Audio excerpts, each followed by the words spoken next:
right, anyone want to say what's up? I have a quick question. Please. I am launching these straw sets. They're little eco bags and they all have fun messages on them. Uh-huh. For example, give a shit. Okay. Yes, I brought my own straw and I want to do them under variations. Uh-huh.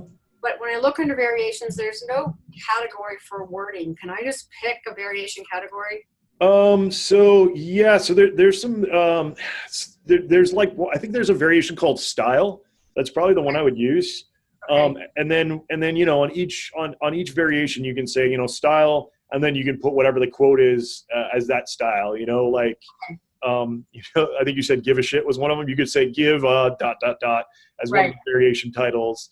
And then the next one is, Earth rules, or whatever it is that that you want to do. And then that's how you can set the style variation would probably be what I would use in that case.